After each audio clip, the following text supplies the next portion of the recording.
What's going on, Vikings fans? Welcome on in the Vikings Now by Chat Sports. My name is Patrick Siepman, and we got some injury updates for you guys on today's show. Christian Darrisaw, Andrew Van Ginkel, Harrison Smith, and Justin Jefferson. KOC was talking to the media yesterday, and he gave some good insight on all four of these guys playing Monday night against the Chicago Bears. But speaking of Monday night against the Bears, we're going live here on the channel. And we are less than 70 subscribers away from 59K. And if we hit that off today's show, we will go live 90 minutes before kickoff.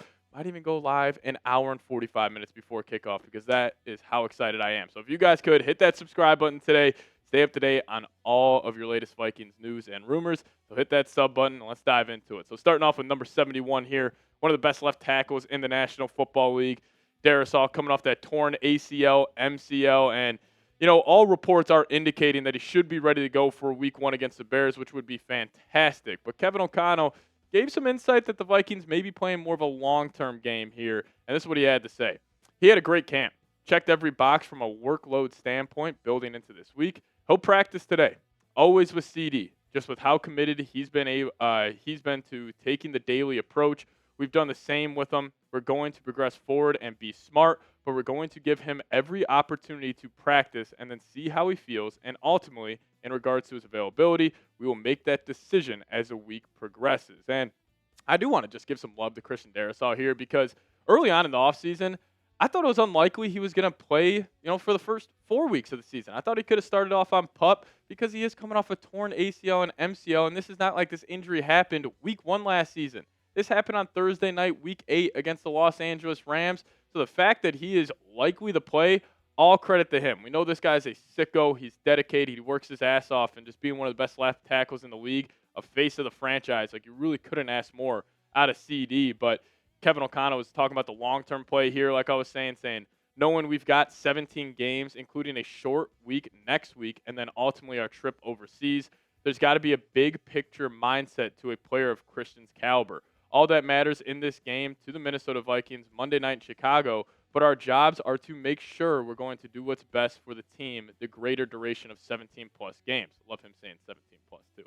And what that means for Monday night, I don't know as of right now. I just know what my eyes have shown me, what Christian's demonstrated has given us through a really calculated plan and a good possibility of him playing on Monday night. And I agree. I think there's a good chance Christian Darrisaw is out there. I think it would take a setback for him not to be out there unless, like, the training staff, they see something else, or Christian Darrisaw is just kind of honest with himself and saying, hey, let me get this week off. I'll be ready to go Sunday night. But I fully expect him to play. But let's just say he can't, and the Vikings are going to take kind of the long-term approach here. It's not the end of the world if he can't play, and for twofolds. Number one, the Bears' pass rush is pretty underwhelming. Like, you got Montez Sweat. He's coming off a down year. You got Dio Odenigbo, who they picked up in free agency. Not the biggest fan of his game, but also the second part of it, Justin School. I think this was one of the more underappreciated signings of the Vikings offseason. This guy stepped in for Tristan Wirfs last year with the Tampa Bay Buccaneers and played solid football. Like, is he a top end of the league starting, left tackle? No, but he is a high-end swing tackle. And with, even Brian O'Neill getting up there in age, Christian Darrisaw coming off this major injury, being able to pick up a guy like Justin School will be huge. So even if Darrisaw's not out there and School's got to step in, I still got full faith in this offensive line having a good performance. But let's talk about Andrew Van Ginkel here. It's actually funny. Somebody asked Van Ginkel, what's your hair routine? And he gave a hilarious answer to that. He's pretty much like, I don't really do anything. I just let this thing grow out. But, obviously Van Ginkel having a massive role in this defense. He's a key part. And, there was some question marks on, like, one, what's going on? Because the Van Ginkel update we have, KOC said yesterday he's working his way back and doing really well. Now, he hasn't practiced since August 7th for an undisclosed reason. Still don't have any update. What's going on there? And also, same with Harrison Smith. We'll talk about that on the second half of today's show.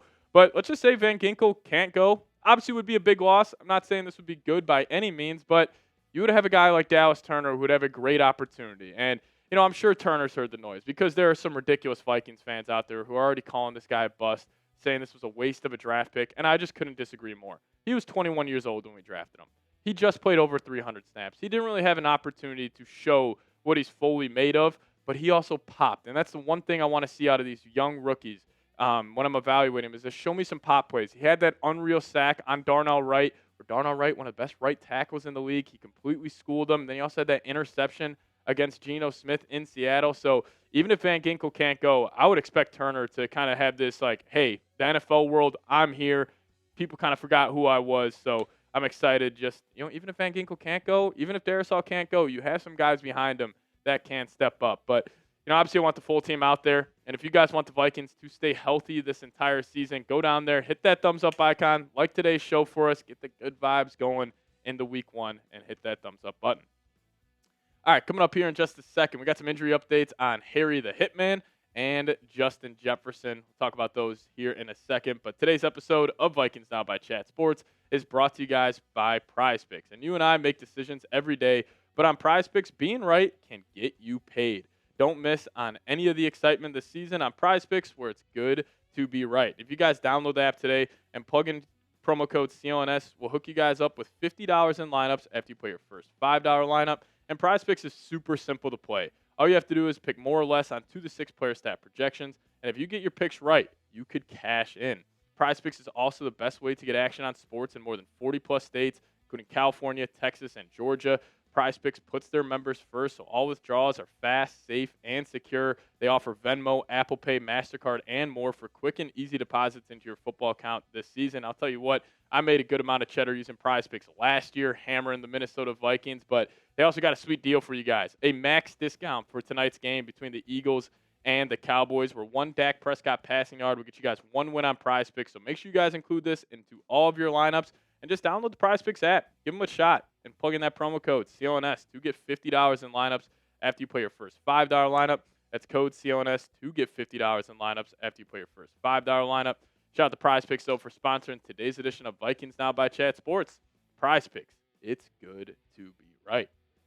It's always good to be right. Shout out to PrizePicks. And, I could see Justin Jefferson having a monster game Monday nights. If you guys want to include him in your PrizePicks lineups, I think that would be a great decision. But the latest with Justin Jefferson. So obviously we know he's been dealing with that hamstring injury. It is a different hamstring that he was dealing with back in the 2023 season, which I do think is a positive sign, because if that same hamstring was lingering, could linger throughout the entire season. But Kevin O'Connell gave a great quote of how Jefferson's been working his way back, saying this: it wasn't just in recovery mode and getting back to a certain baseline.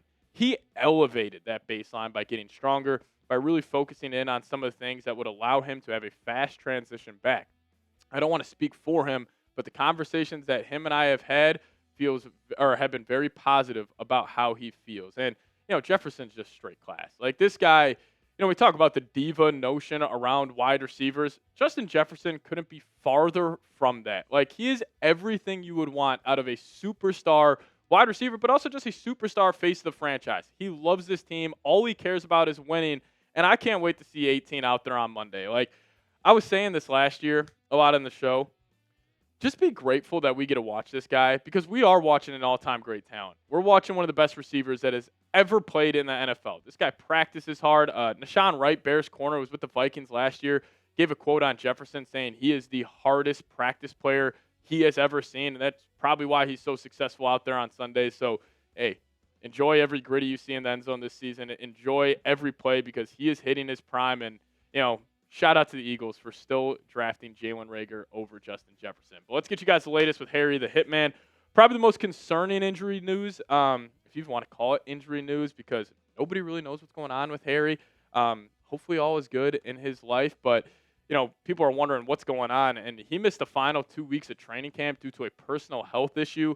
So I don't know what this could be. It could be mental. It could be physical. I am not going to speculate too much, but in the end, I just hope all is good with Harry. I'm assuming this is going to be his last year playing in the National Football League. And, with the Vikings, pretty thin at safety. If he can't go, maybe expect a guy like Jay Ward or Theo. Obviously, Theo Jackson's going to play a lot. But, if Harry can't go, it's probably going to be Jay Ward stepping in. Or maybe the Vikings switch it up and run a lot more three-corner sets. But it's not really Brian Flores' MO. But I expect Harry to go. Even if he doesn't practice this week, he knows the system. He's such a veteran in the league where he could pick it up, right away and be ready to go Monday night. So I hope all is good with Harry. But, hey, we appreciate you guys tuning in to today's show. We are going to be going live here on the channel around 4:30 Central Time. So make sure you guys tune in then. If you guys also made it to then, hit me with a skull down below. We'll see you guys later today. As always, Skol Vikes.